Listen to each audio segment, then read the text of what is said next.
Hello everyone, welcome back to the channel. And I know this video is coming pretty late, but I was busy with some stuff and I did not get any time to shoot the video. But here we are again, and here we all gonna see today a really interesting video of Dan Bilzerian. I think a lot of you guys might know this guy from Instagram and from Reels, the guy who sleeps with quite a good number of people every day, who says that sleeping with 9 women on a single day is sort of an everyday thing for him. And the lowest he has ever gone is 2, sometimes 3. So I don't know what to say about this guy. He's more like an Andrew Tate, way before Andrew Tate was anything. So he recently showed up on Piers Morgan Uncensored program where he was talking something about Israel, Palestine, and why he supports Palestine and his claims against Israel. Are they all correct or not? Let's get in this video and discuss it. So here Piers asks him a question regarding October the 7th, the most brutal genocidal thing that happened to the Jews after the Holocaust. And Piers wanted to know what his views, what Dan Bilzerian's views are on the horrific incident of October the 7th, where 1,200 Jews were killed on a single day while they were attending a music program or a music festival. And to that question, how he responds is quite weird and interesting for me. Like just get into this. And then you've got multiple, acts of terror, in my opinion, on Israel's side that would make October 7th look like nothing. So to me, I think it was a retaliation, and I think that Hamas is a resistance organization, and I think that Israel is a terrorist. When did Israel kill 1,200 people in a single day and wound nearly 7,000?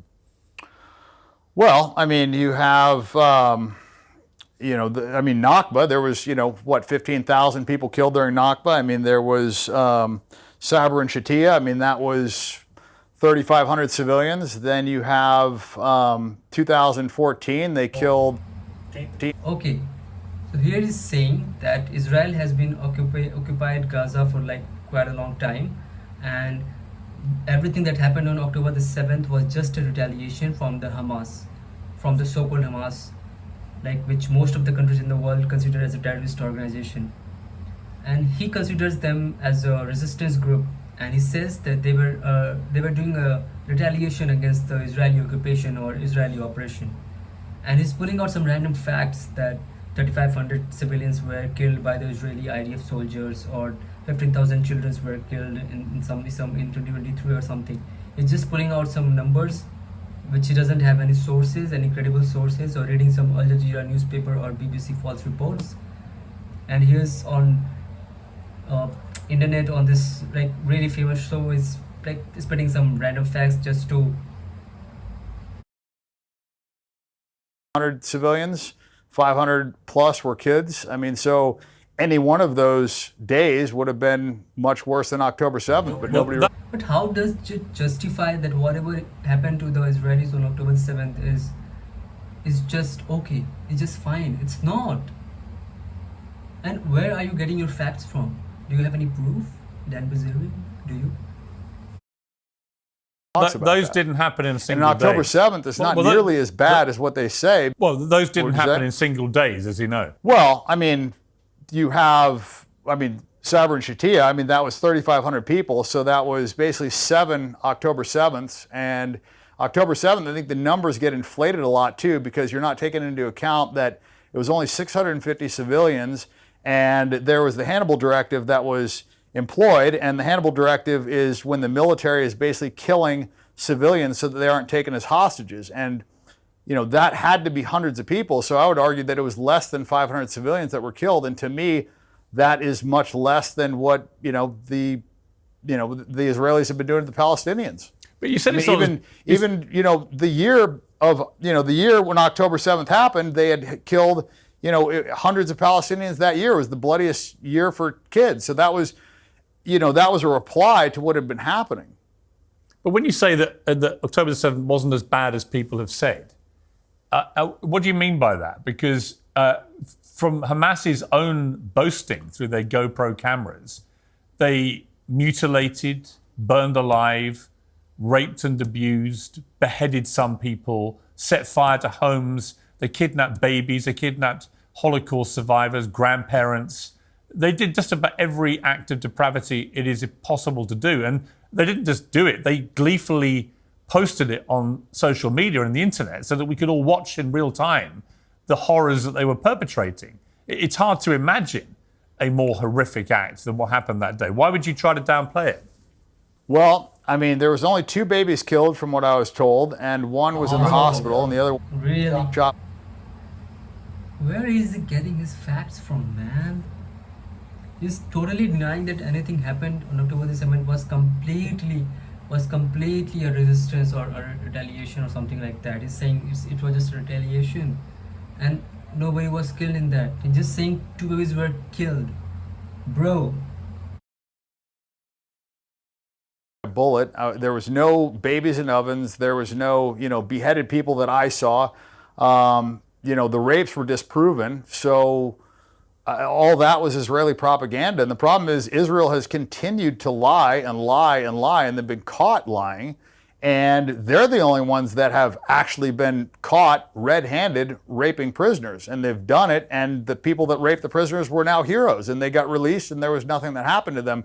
So I think it's very hypocritical to focus on things that they're doing and then try and blame them, on Hamas or the Palestinians. It's interesting because, it's just, to me, total bullshit. It's just Israeli propaganda. Yeah, I mean, listen, many people will listen to you True. and think that what you're spewing is bullshit propaganda.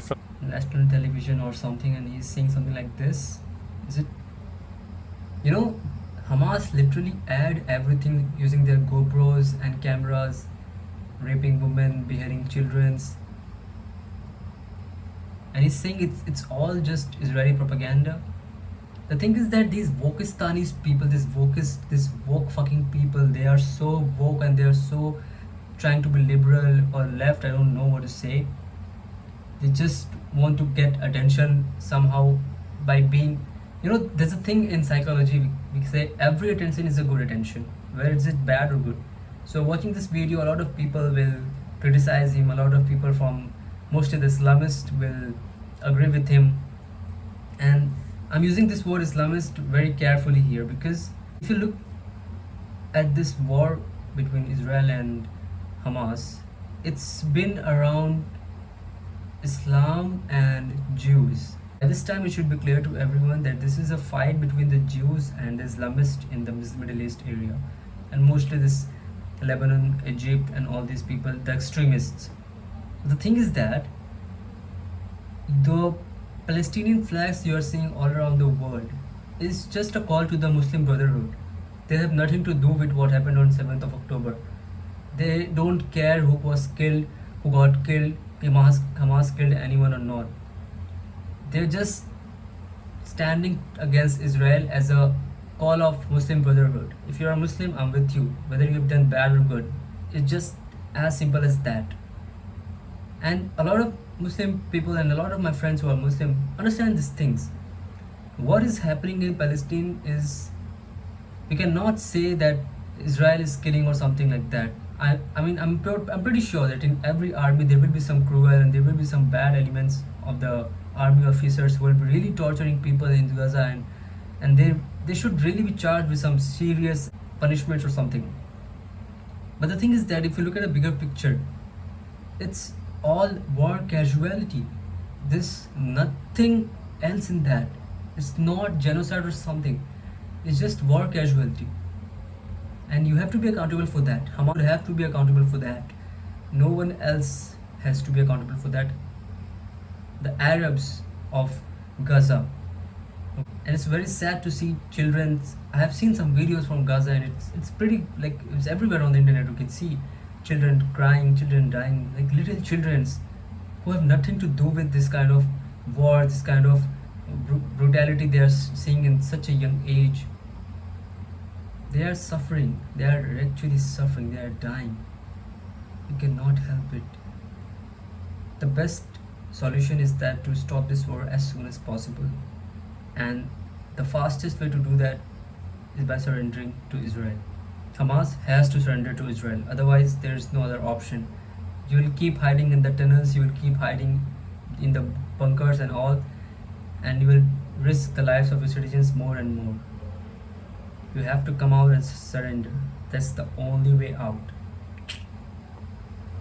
So, Iran is full of this kind of Pakistanis people trying to circulate some kind of propaganda and try to get some fame, some kind of attention, because as he clearly said, he was out for like 4 years. He haven't posted anything on the internet or on Instagram for the like past 4 years, and now he's looking for some kind of attention, some kind of way to again get some sponsorship or something like that.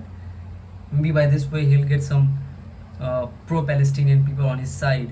But again, whatever he's saying is bullshit, complete bullshit, and that's what Piers Morgan says right now.